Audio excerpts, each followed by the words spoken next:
Hello dear students, मैं D English वाला। जलवा है हमारा। आज की वीडियो में हम लोग एक्टिव पैसिव सीखने वाले हैं। एक्टिव से पैसिव इंटरचेंज कैसे किया जाता है। एक वीडियो मैंने पहले बना चुका है, एक्टिव से पैसिव इंटरचेंजिंग कैसे होता है। आज ये एक्टिव पैसिव का वीडियो नंबर 2 है। ठीक है, लास्ट डे मैंने आपको 3 रूल सिखाए थे एक्टिव से पैसिव इंटरचेंजिंग करने के। आज उसके आगे रूल में आगे बढ़ने वाले हैं। ठीक है, अभी मजा आएगा ना भिड़ो। रूल नंबर 4,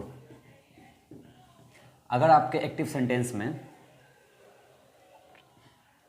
वर्ब का सेकंड फॉर्म अगर दिया रहा है, ठीक है, तो उसका पैसिव स्टाइल कैसे बनाते हैं हम लोग। स्टार्ट करेंगे ऑब्जेक्ट से, उसके बाद वॉज या वर्ड, ऑब्जेक्ट के अकॉर्डिंग वॉज या वर्ड। ठीक है, अगर आपका ऑब्जेक्ट सिंगुलर रहेगा तो वॉज लगा देना, प्लूरल रहेगा तो वर्ड लगा देना। ठीक है, उसके बाद वर्ब की तीसरी फॉर्म, ठीक है, V3, उसके बाद बाय प्लस सब्जेक्ट।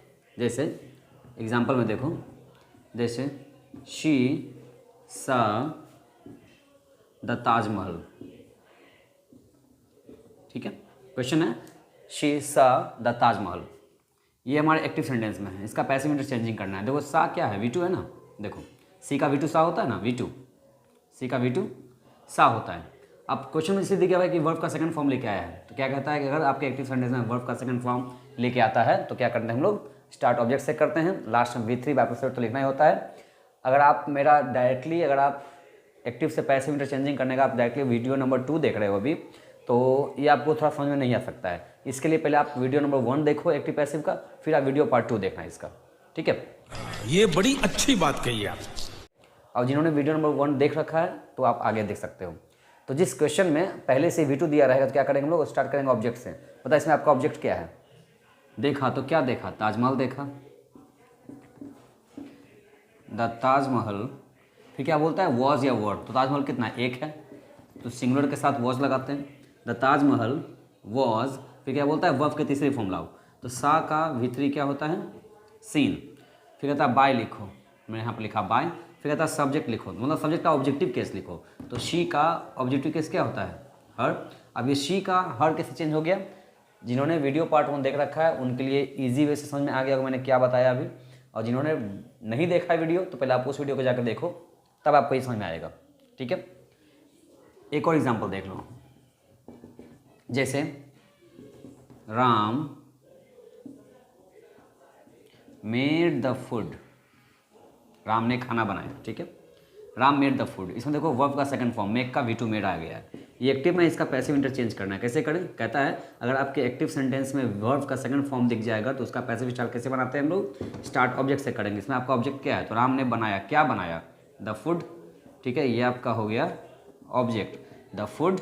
उसके बाद वॉज की वर्ड। तो देखो मैंने कहा था ना, दुनिया का कोई भी अनकाउंटेबल नाउन आपका सिंगुलर होता है और वो सिंगुलर वर्ब का यूज़ करता है। तो द फूड आपका अनकाउंटेबल नाउन है, तो वॉज का यूज़ किया। The food was made, V2 है, लेकिन इसका V3 भी मेड ही होता है, क्योंकि आपको पैसिव इंटरचेंजिंग के टाइम में आपको उस वर्ड का V3 देना पड़ेगा। ठीक है, ये आपका कॉन्सेप्चुअल रूल कहता है ऐसा। द फूड वॉज मेड, हमने यहाँ पर लिखा बाय, बोला बाय लिखो, मैंने लिखा बाय। फिर कहता है सब्जेक्ट का ऑब्जेक्टिव केस लिखो, तो देखो राम का राम ही रह जाता है। ठीक है, या आप वीडियो पार्ट 1 देखो, उसमें आपको समझ में आ जाएगा ये राम का राम क्यों हो गया। दो एग्जाम्पल्स काफ़ी। नंबर 5 देखो, एक ऐसा सेंटेंस एक्टिव का जिसमें पहले से ही वॉज, वर्ड और वर्ब के साथ ING लिखा हुआ हो, मतलब V4 लिखा हुआ हो। तो इस तरह के एक्टिव सेंटेंस का पैसिव इंटरचेंजिंग कैसे करते हैं, तो स्टार्ट तो आपको ऑब्जेक्ट से ही करना पड़ेगा, finishing V3 bye plus subject से करना होगा। तो यहाँ पर क्या होगा बीच में, तो जो हेल्पिंग वर्ब लेके आता है एक्टिव सेंटेंस में वो भी हमको यहाँ पे यूज़ करना पड़ता है। ठीक है, वॉज ए वर्ड। उसके बाद ING वाले में मैंने आपको बताया था लास्ट डे कि ING वाले अपने मन से एक वर्ड आपको वर्ड यूज़ करना पड़ता है, बीइंग का। पिछली बार था ना वो इज़ आर के साथ ING था, तो आपने इज़ आर भी लिखा था और साथ में बीइंग भी लिखा था। यहाँ भी वो सेम वही चीज़ करना है हमको। एग्जाम्पल देखो, एक ऐसा सेंटेंस है पहले से ही वॉज वर्ड के साथ ING हो, जैसे कि he was singing a song. इस एक्टिव सेंटेंस का हमको पैसिव इंटरचेंज करना है। कैसे करें, पहले पता कर लेंगे क्या ये जो सेंटेंस है इसमें पहले से ही वॉज वर्ड के साथ ING है क्या। हाँ है, बिल्कुल है। अब स्टार्ट करते हैं इस ऑब्जेक्ट से। इसमें आपका ऑब्जेक्ट क्या है, कहता है कि सिंगिंग कर रहा था, गा रहा था, तो क्या गा रहा था, गाना गा रहा था। हमने हमारा लिखा, अब स्टार्ट किया हमने ऑब्जेक्ट से, सॉन्ग क्या लगाया, वॉज की वर्ड, ऑफ कोर्स सिंगुलर है, तो वॉज का यूज़ करेंगे हम लोग। एक से ज़्यादा गाना होता अगर सॉन्ग्स लिखा होता तो वर्ड का यूज़ कर लेते हैं हम लोग। तो अ सॉन्ग वॉज, फिर बोला बीइंग लिखो, हमने लिखा बीइंग। फिर कहता है V3 लिखो, तो V3 किसका, तो वर्ब का तीसरा फॉर्म। अब देखो सिंग का तीसरा फॉर्म क्या होता है, सिंग सैंग संग, सिंग संग संग। तो अ सॉन्ग वॉज बीइंग संग, फिर कहता लिखो बाय, हमने लिखा बाय। फिर कहता लिखो सब्जेक्ट, तो ही का सब्जेक्टिव केस यहाँ अगर क्या आएगा, ऑब्जेक्ट बन के आएगा तो हिम हो जाता है वो। जैसे आई का मी होता है, ही का हिम होता है, शी का हर होता है, इट का इट होता है, यू का यू होता है, वी का अस होता है, दे का देम होता है। लेकिन किसी का नाम रहेगा जैसे राम श्याम सीता गीता, तो उसके बाद तो कुछ नहीं होता, उसके बाद उसी को लिख दिया जाता है। ठीक है, एग्जाम्पल काफ़ी है। ठीक है, आगे बढ़ते हैं हम लोग। एक ऐसा एक सेंटेंस जिसमें कोई एक मॉडल वर्ब दिख जाए। मॉडल वर्ब, मॉडल समझते हैं, मॉडल वर्ब पहले आपने पढ़ रखा है, ठीक है, बहुत जगह पे लिखा हुआ रहेगा। मॉडल वर्ब का मतलब कि कैन, कुड, मे, माइट, ये माइट है,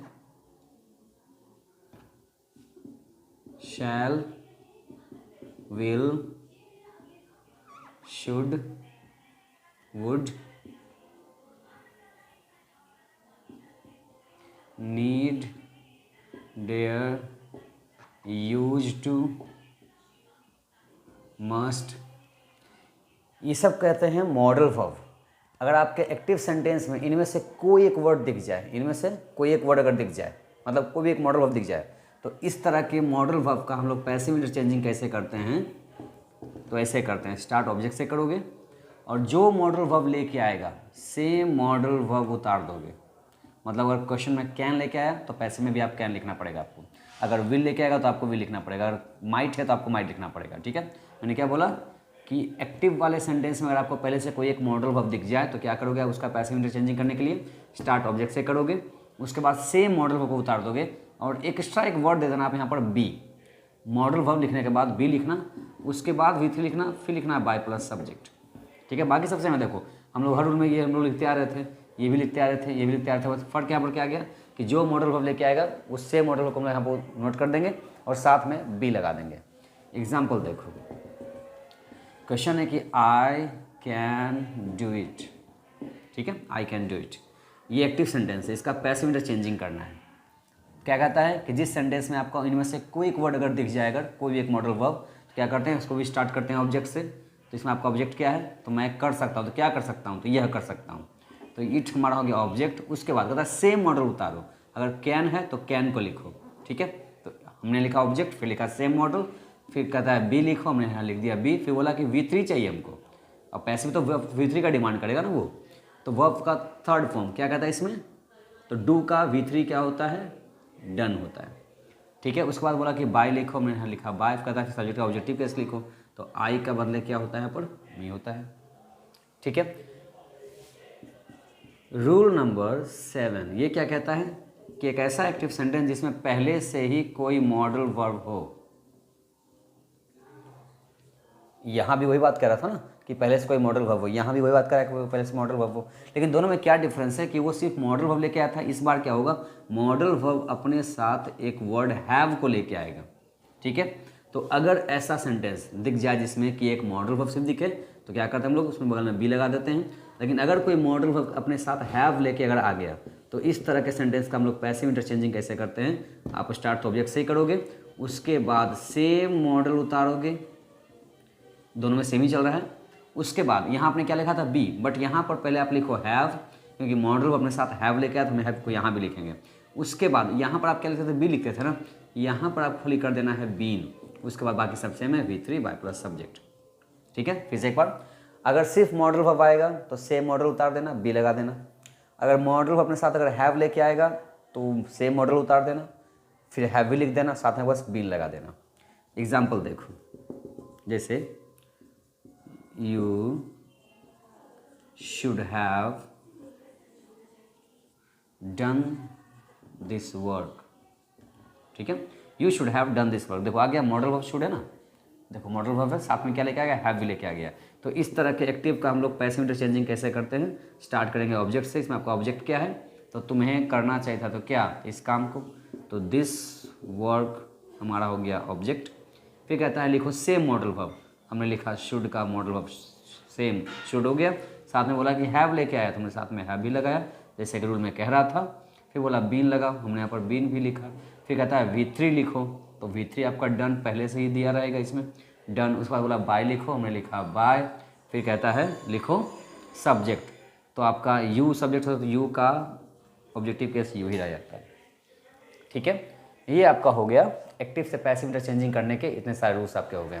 ठीक है, अगर आपने फर्स्ट वीडियो नहीं देखा, मैं आपको हाईली रिकमेंड कर रहा हूँ कि आप मेरे पहले फर्स्ट वीडियो को देखो, उसको समझने के बाद ही आप इस वीडियो को अच्छे से समझ पाओगे। ठीक है, अगर आपने वीडियो को समझा अच्छे से है, ठीक है, तो आपके सामने मैं 3 क्वेश्चन आपके सामने रखा है।